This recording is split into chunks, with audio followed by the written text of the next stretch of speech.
Mon baptême, ben, leur baptême raconte leur conversion. C'est peut-être la première fois que vous voyez ce genre de baptême. Levez la main ceux que c'est la première fois qu'ils voient ce genre de baptême. OK? Il y a quand même plusieurs. Et peut-être que vous avez des questions dans votre tête sur ce que vous venez de voir. C'est correct, c'est naturel, c'est bon. Pourquoi être baptisé à l'âge adulte ou à l'âge adolescent? Pourquoi pas les bébés? Parce qu'on ne baptise pas les bébés, nous. Pourquoi complètement dans l'eau? Plein de questions que peut-être qui vous viennent à la tête. La Bible répond à ces questions. Premièrement, dans les Actes des Apôtres, chapitre 8, verset 26. Un ange du Seigneur adressa la parole à Philippe. Philippe, c'est un chrétien, c'est un disciple de Jésus. Ça se trouve à quel moment dans l'histoire, ça, c'est que Jésus est ressuscité, Jésus est monté au ciel, et à peu près 1 an ou 2 après, l'ange du Seigneur envoie Philippe vers quelqu'un qui a besoin d'entendre la parole de Dieu. Donc, un ange du Seigneur adressa la parole à Philippe. « Lève-toi et va du chemin du Midi, sur le chemin qui descend de Jérusalem à Gaza, celui qui est désert. » Il se leva et partit. Donc, ça fait peut-être 1 an ou 2 que Jésus est remonté au ciel, avec la promesse qu'il va revenir. Un ange du Seigneur donne une mission spéciale à Philippe. Va, il y a un chemin Jérusalem à Gaza. On voit le chemin. Jérusalem à Gaza, c'est à peu près 100 km. C'est comme cette île Bétrinité, si on peut un peu se le figurer. C'est quand même... En auto, ça va vite, mais quand tu n'as pas d'auto, c'est plus long. Donc, au verset 27 et 28, « Et voici un Éthiopien, c'est un Africain, un Éthiopien, un eunuque. Eunuque, c'est-à-dire c'est un homme qu'on a castré, haut fonctionnaire de Candace, reine d'Éthiopie, et le surintendant de tous ses trésors, était venu à Jérusalem pour adorer. » Cet homme-là, cet Éthiopien-là, était venu à Jérusalem pour adorer le Dieu d'Abraham, d'Isaac et de Jacob, le Dieu des Juifs. Et il s'en retournait assis sur son char en lisant le prophète Ésaïe. Le prophète Ésaïe, c'est dans l'Ancien Testament, dans nos Bibles d'aujourd'hui, mais à cette époque-là, il n'y avait pas le Nouveau Testament encore de rédigé. Le livre d'Isaïe, c'était dans l'Ancien Testament, et c'était des prophéties, qui étaient beaucoup de prophéties dans ce livre-là au sujet du Messie qui va venir, c'est Jésus évidemment. Et le livre d'Isaïe a été écrit 700 ans avant la naissance de Jésus. Donc ça faisait longtemps. Et le monsieur, l'Éthiopien, l'eunuque, qui était un haut fonctionnaire, un genre ministre des Finances de son pays, l'Éthiopie. Et le chemin qu'il a parcouru, cet homme-là, vous voyez là en bas, là, ben, je vais vous le rapprocher. En bas, la ligne, ça c'est l'Éthiopie ici. Il était parti d'ici, en passant par l'Égypte et en allant en Israël. C'est 4440 km. 4000 km. C'est-à-dire, cette île, Montréal, Montréal, cette île, Montréal, Montréal, cette île. En char, mais pas en char comme nous. En char avec un bœuf ou un cheval ou un âne. Hey, ça y a pris peut-être 3 mois, 4 mois. Et évidemment, il était venu pour adorer. Comment ça se fait qu'il était venu? Lui, un Africain, c'est pas un Juif. Il vient en Israël pour adorer. Bien, il avait entendu parler du Dieu d'Abraham, d'Isaac et de Jacob. Un Dieu tellement merveilleux, un seul Dieu unique. Parce que toutes les nations qui existaient à ce moment-là adoraient plusieurs dieux. Plusieurs dieux. Mais Israël adorait un seul Dieu, l'Éternel. Et cet homme-là était venu justement pour adorer. Acte 8, verset suivant, versets 29 et 31. l'Esprit dit à Philippe, le Saint-Esprit dit à Philippe, un chrétien, avance et rejoins ce char. Philippe accourut et entendit l'Éthiopien qui lisait le prophète Ésaïe. Le gars, il s'était procuré l'Ancien Testament, dont le livre d'Ésaïe. Il était vraiment intéressé à apprendre de ce Dieu-là merveilleux. Et il lui dit, comprends-tu ce que tu lis? Philippe dit ça, il dit, comprends-tu ce que tu lis? Il répondit, comment le pourrais-je si quelqu'un ne me guide? Et il invita Philippe à monter s'asseoir avec lui. Si tu es un débutant à lire la Bible, peut-être que tu n'as jamais lu la Bible de ta vie, peut-être. Peut-être que tu as commencé à lire la Bible, mais vraiment peu. Ben, tu es comme un Éthiopien, tu es comme lui, l'Éthiopien. Et c'est bon d'avoir quelqu'un qui pourrait t'aider à comprendre, comme l'Éthiopien a eu Philippe, qui a pu l'aider à comprendre ce qu'il était en train de lire. Je m'en viens sur la question du baptême. Soyez patients, je n'ai pas encore parlé de baptême, mais ça s'en vient. Donc, si vous n'êtes pas habitué à lire la Bible, ou peut-être que vous n'avez jamais lu la Bible, ça vous prend quelqu'un pour vous diriger, vous aider dans votre lecture. Donc, versets 32 et 33. Le passage de l'Écriture qu'il lisait était celui-ci. Donc, le passage il lisait le prophète Ésaïe dans son char, l'eunuque, l'Éthiopien, et il était justement en train de lire ce passage-là.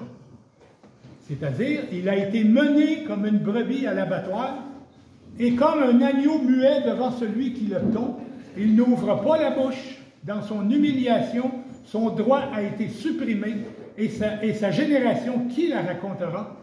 Car sa vie est supprimée de la terre. Qu'est-ce que ça veut dire, ces phrases-là? Rappelons-nous que l'Éthiopien lit dans le prophète Ésaïe, dans l'Ancien Testament, une description prophétique de Jésus à la croix, 700 ans plus tard, quand Jésus va être à la croix. Il a été mené comme une brebis à l'abattoir. Jésus. Je ne sais pas si vous avez déjà vu un animal à l'abattoir, mais vous avez peut-être vu un caribou dans le bois à l'abattoir.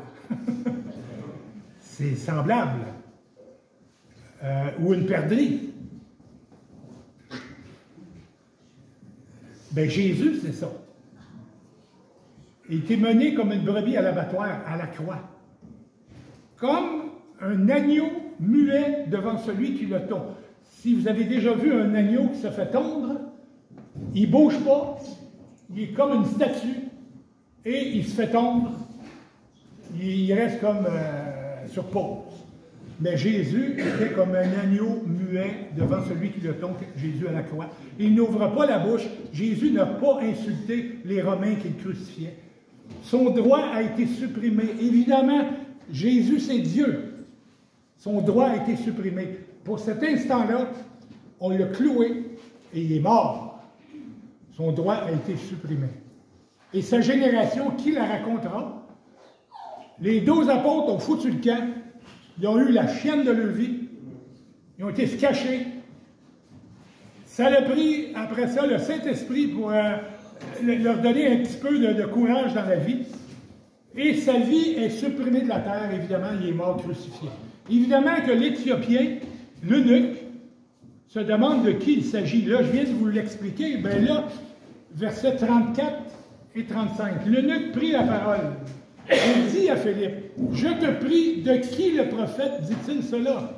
De lui-même ou de quelque autre? » Alors Philippe ouvrit la bouche et, commençant par ce texte qu'on vient de lire avant cette diapo-là, commençant par ce texte, lui annonça la bonne nouvelle de Jésus, avec le texte d'Ésaïe.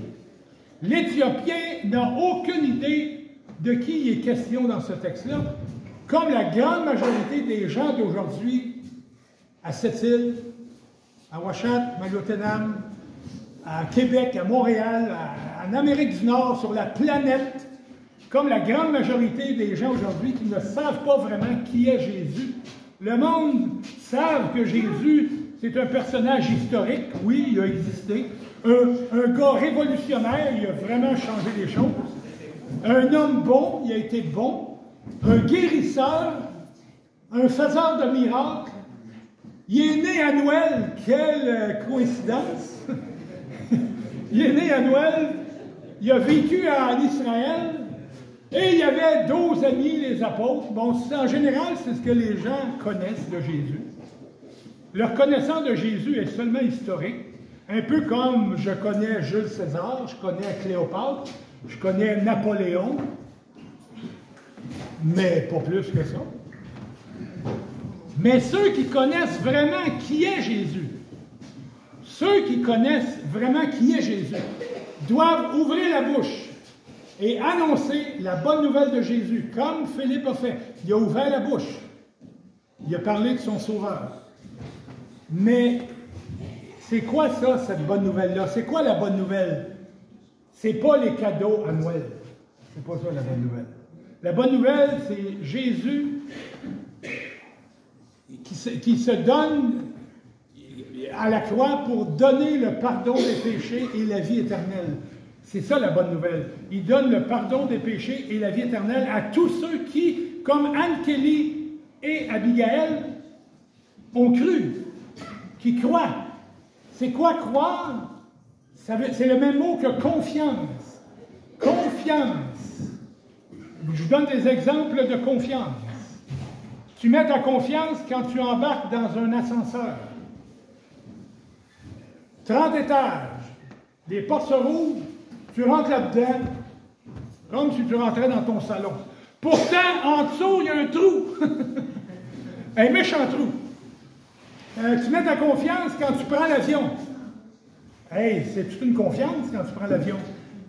Tu n'es pas le maître là, dans l'avion. Tu mets ta confiance quand tu permets à l'infirmière à l'hôpital de te rentrer toutes sortes de liquides dans ton corps. C'est quoi qu'elle me rentre dans le corps, elle, avec la poche là, qui est suspendue, là, puis ça me rentre dans le corps? Tu mets ta confiance quand tu dors dans l'auto que ton chum conduit à 3 heures du matin. Hey, là, tu mets ta confiance aussi. Tu mets ta confiance quand tu sautes en parachute. J'ai sauté en parachute quand j'étais fou. J'avais 17-18 ans à peu près. Brigitte, elle ne voulait pas sauter. Oui, j'étais tout un homme. Oh, moi, je sautais. Mais tu mets ta confiance quand tu sautes en parachute. Tu mets ta confiance bientôt quand tu embarques dans un manège à Beauce-Carnaval. Tu mets ta confiance là-dedans. Hey, ça s'en vient en trailer, cette affaire-là. Il arrive ici, il monte sans vitesse, vite. C'est pas comme à la ronde que tout est checké vraiment à la loupe. Est-ce que vraiment c'est checké à Beauce-Carnaval? Oui. Oui? J'espère pour vous. Hey, c'est comme si je demandais à... Je demande à Bernard... Viens ici, Bernard.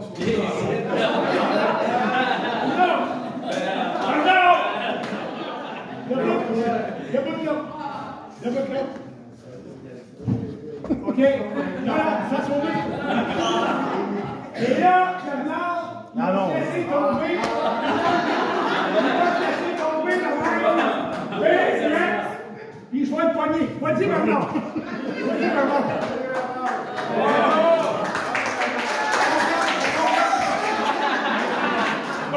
Va t'asseoir.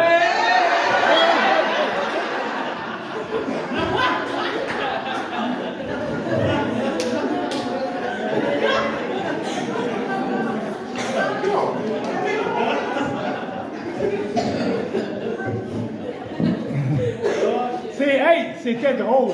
Mais c'est ça la foi. C'est ça croire. C'est pas un petit peu. Il croyait un petit peu. Évidemment, moi, je suis pas bien fiable. Mais Jésus-Christ, lui, il est fiable.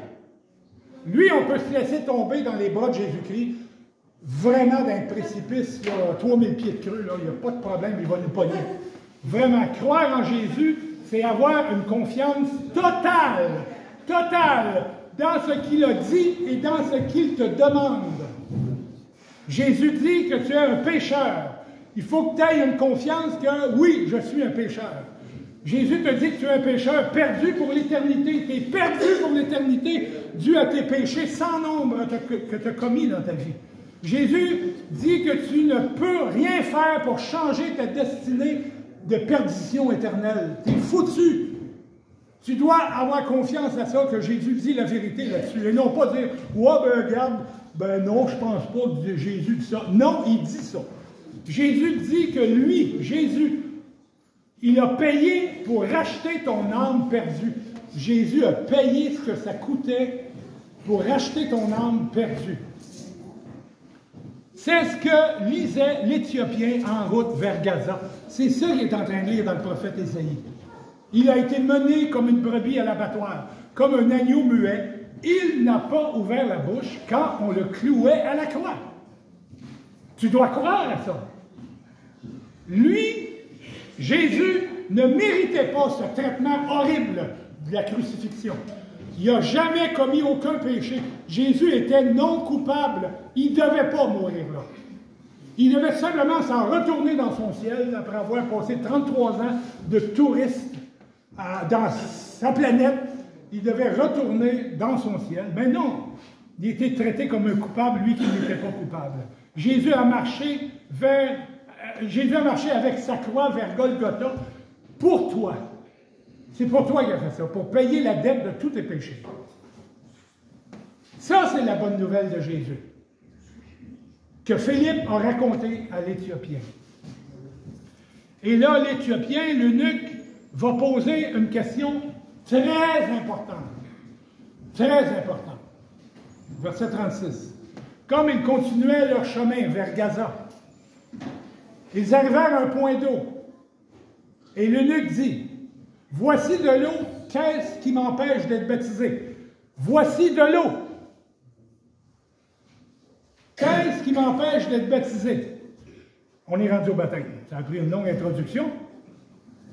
Autrement dit, c'est quoi les conditions pour être baptisé? C'est quoi les conditions pour embarquer là-dedans puis de se faire noyer complètement puis revenir? C'est quoi les conditions? Qui peut être baptisé? Bien, Philippe y répond, verset 37. Philippe dit, « Si tu crois de tout ton cœur, c'est possible. » L'eunuque répondit, « Je crois que Jésus-Christ est le Fils de Dieu. » Si tu crois de tout ton cœur, pas au Kamato-Émiac, pas au baptiste, pas au témoin de Jéhovah, pas à Krishna, pas à l'Église catholique. Aucune dénomination peut te sauver. Aucun homme peut te sauver. Jésus-Christ peut te sauver. Si tu crois de tout ton cœur, pas un petit peu, de tout ton cœur, confiance absolue que Jésus va te pogner pour l'éternité. Si tu crois de tout ton cœur, c'est possible d'être baptisé. Mais il faut croire avant. Rappelez-vous que croire veut dire avoir une confiance absolue, totale, dans l'ascenseur, dans l'avion, comme dans l'auto, en parachute, à Beauce-Carnaval, ou debout sur le stage. Pour être baptisé, il faut avoir une confiance absolue, totale, dans la bonne nouvelle de Jésus, d'avoir cru qu'il est mort pour tes péchés. Tu es perdu dans tes péchés, foutu pour l'éternité, mais tu mets ta confiance totale en Jésus qui est mort pour tes péchés. Anne Kelly et Abigail ont cru à la bonne nouvelle de Jésus, ils vous l'ont expliqué tout à l'heure. Elles ont donc été baptisées parce qu'elles ont cru avant d'être baptisées. On ne peut pas faire l'inverse, c'est un non-sens. On peut donc conclure qu'un petit bébé ne peut pas être baptisé parce qu'il ne peut pas croire en quoi que ce soit. Un petit bébé qui a quelques semaines ou quelques mois d'existence, je veux dire, tu auras beau mettre devant ses yeux n'importe quoi, un livre de mathématiques, un livre d'histoire, un tueur, le petit bébé est complètement innocent de tout ce qui l'entoure. Complètement innocent de toute réflexion. Tout ce qui l'intéresse, le petit bébé, c'est du lait à boire, les couches à changer, le dodo. C'est tout. Il n'y a rien d'autre qui l'intéresse dans la vie. Donc, on peut pas le baptiser, il ne comprend pas, il ne comprend rien. C'est pas parce qu'il n'est pas intelligent, mais là, il n'est pas rendu là. En plus, être baptisé, c'est être obéissant à Jésus. Matthieu, c'est écrit, « Allez, faites de toutes les nations des disciples. » Jésus dit ça aux chrétiens, aux apôtres et aux disciples. Faites de toutes les nations des disciples. Baptisez-les au nom du Père, du Fils et du Saint-Esprit. C'est ce que Wawa a fait, c'est ce que Sébastien a fait. Ils ont baptisé 2 jeunes filles. Et dans les Actes des Apôtres, Pierre prêche aux Juifs. Ceux qui acceptaient sa parole, c'est-à-dire la bonne nouvelle de Jésus, ceux qui ont été sauvés par l'agneau de Dieu, ceux qui acceptaient sa parole furent baptisés. Et en ce jour-là, furent ajoutés environ 3000 âmes. 3000 personnes ont cru à ce moment-là. Le baptême, c'est un ordre du Seigneur. Deuxièmement, c'est un témoignage public, une démonstration physique de ce que j'ai cru spirituellement. Quand tu es baptisé, tu te montres physiquement, dans l'eau, ce que tu as cru spirituellement dans ton cœur. Quand tu es plongé dans l'eau, vous avez vu, quand on a plongé Anne-Kelly et Abigail dans l'eau, quand tu es plongé dans l'eau, ça démontre que tu crois que Jésus est mort pour tes péchés, parce que Jésus était dans le cercueil, dans la tombe. Quand tu es dans l'eau, sous l'eau, complètement dans l'eau, ça démontre que tu comprends que Jésus a été dans le tombeau pour toi. Il a payé la dette de tes péchés. Et quand tu sors de l'eau, ça démontre que Jésus est ressuscité pour te donner la vie éternelle. Romains chapitre 6, versets 3 et 4, c'est écrit « Ignorez-vous que nous tous, qui avons été baptisés en Jésus-Christ, c'est en sa mort que nous avons été baptisés. Les jeunes filles ont été baptisées dans la mort de Jésus, parce qu'ils ont cru que Jésus est mort pour elles. C'est la seule façon d'être sauvés. Donc, en Jésus-Christ, c'est en sa mort que nous avons été baptisés. Nous avons donc été ensevelis avec lui, avec Jésus, dans la mort par le baptême. C'est le symbole de l'ensevelissement. Afin que, comme Christ est ressuscité d'entre les morts par la gloire du Père, de même, nous aussi, nous marchions en nouveauté de vie. Évidemment, on marche en nouveauté de vie parce que Jésus-Christ vit en nous.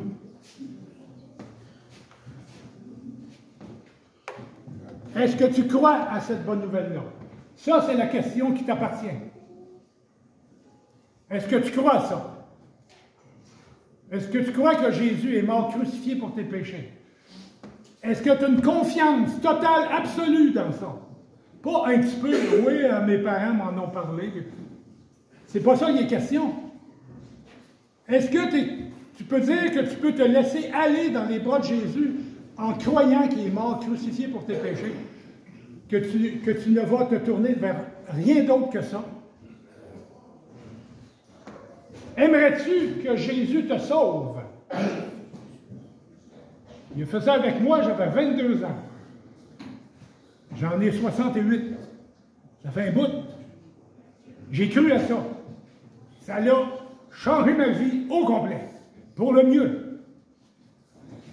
Aimerais-tu être pardonné de tous tes péchés? Aimerais-tu ça, te pardonner de tous tes péchés? Aimerais-tu avoir la vie éternelle? Tu vas mourir. Tu le sais, je n'ai rien à t'apprendre. Tu vas mourir. Peut-être après-midi, peut-être dans 10 ans, peut-être dans 50 ans, mais tu vas mourir. Tu t'en vas où?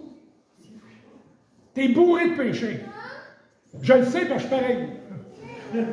Tu es bourré de péchés. Et si tu meurs avec tous ces péchés-là, Dieu est obligé de te dire non, tu ne rentres pas ici. Parce que dans son ciel, c'est la pureté. Il n'y a aucun péché dans son ciel. Dieu ne peut pas te laisser rentrer. C'est pour ça qu'il a envoyé Jésus sur terre. Pour que tu puisses rentrer dans son ciel. Jésus est mort pour tes péchés. Et si tu crois à ça, tu deviens pur et tu rentres dans le ciel de Dieu à la fin de ta vie. Si oui, si tu aimerais être sauvé, si tu veux être pardonné de tous tes péchés, avoir la vie éternelle, bien, comme l'Éthiopien et Philippe, qu'est-ce qui s'est passé? Bien, l'Éthiopien a posé des questions à Philippe. Bien, au dîner, on va dîner tout à l'heure, je suis prête à écouter, ou quelqu'un d'autre de l'Église peut écouter tes questions. Parce que c'est très important. Très, très important. Donc, on va chanter un dernier chant. Et pose-nous des questions pendant le dîner. Christopher. Pose-nous des questions pendant le dîner. Reviens dimanche prochain.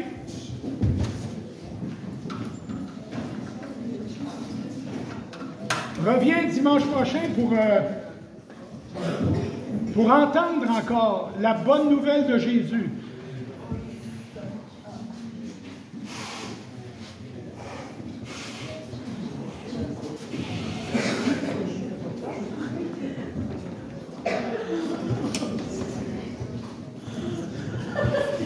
Je le répète, ce n'est pas une église qui sauve personne. Il n'y a pas une église qui sauve quelqu'un. C'est Jésus-Christ seul qui sauve quelqu'un. Moi, j'ai aucun pouvoir. Je ne peux même pas te le donner, le salut.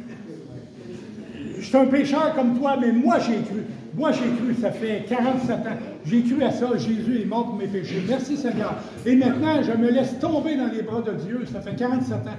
Je me laisse tomber dans ses bras. Je sais que c'est mon sauveur. Il me le dit. Il me le dit continuellement dans sa parole. Donc, on va chanter.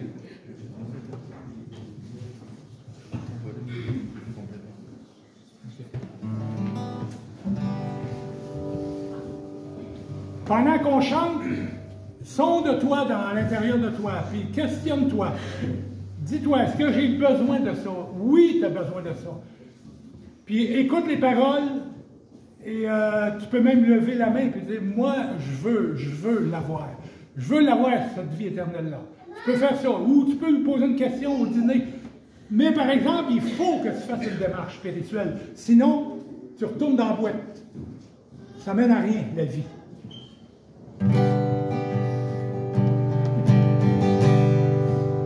Un chant célèbre, Dieu se tourne vers toi, se tourne vers toi. Laisse-toi mener, qu'un soupir après toi.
Jésus, merci Seigneur de cette matinée qu'on a eue avec toi.